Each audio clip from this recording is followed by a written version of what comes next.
작년 9월에 첫 제보가 있었고요.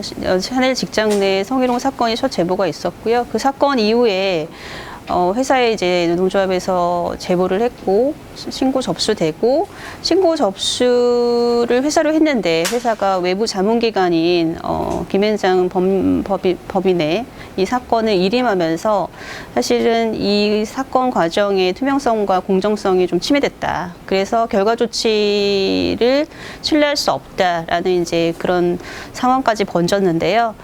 결국 그 직장 내 성희롱 사건은 샤넬 건은 작년 12월 회사가 사건을 종결했고요.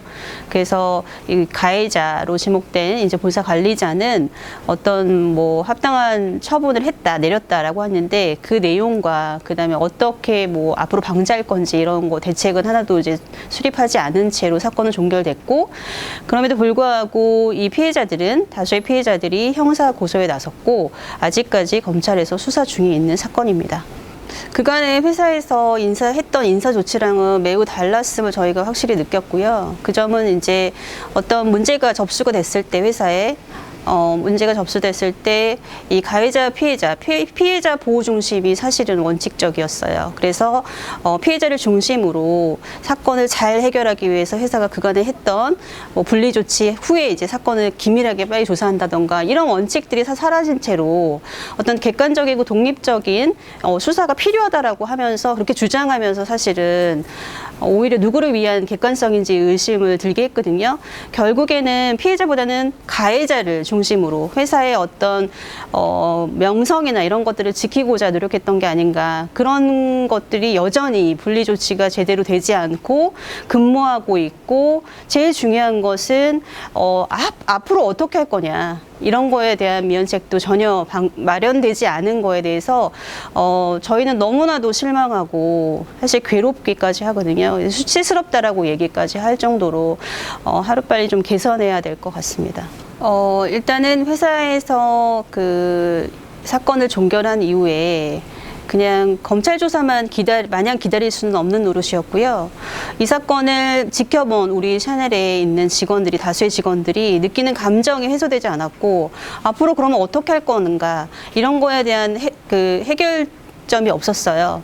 그래서 저희는 이 사건을 바라본 많은 그 직원분들이 어떻게 생각하고 있고, 그리고 어떤 영향을 끼쳤는지, 그리고 어떤 재발 방지 시스템을 마련하는 게 필요한지를 의견을 묻는 설문조사를 했고요. 그 결과는 사실은 우리가 계속적으로 주장했던 결과 거의 흡사했거든요.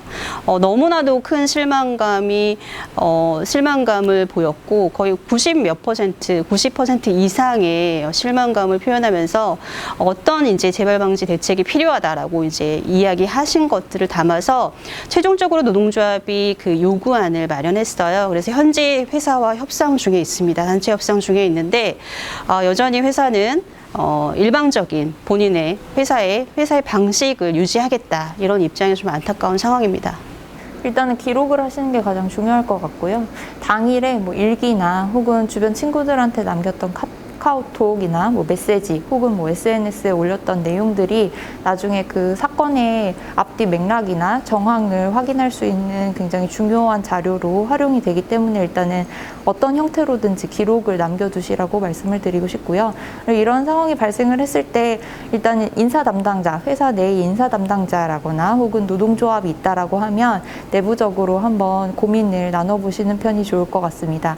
혹시나 회사 내부적으로 도움을 청할 곳이 마땅치 않다라고 한다면 뭐 한국 여성의 전화라든지 혹은 경찰서, 인근 경찰서를 찾아가셔서 이러한 내용에 대해서 상담을 한다라고 하면 도움을 줄 수 있는 곳을 알려드리거나 뭐 연계 기관을 알려드린다거나 하는 방법 등이 있으니까 너무 혼자만 걱정하시거나 하지 마시고 주변에 도움을 받으실 수 있는 방법을 알아보시는 편이 좋을 것 같습니다.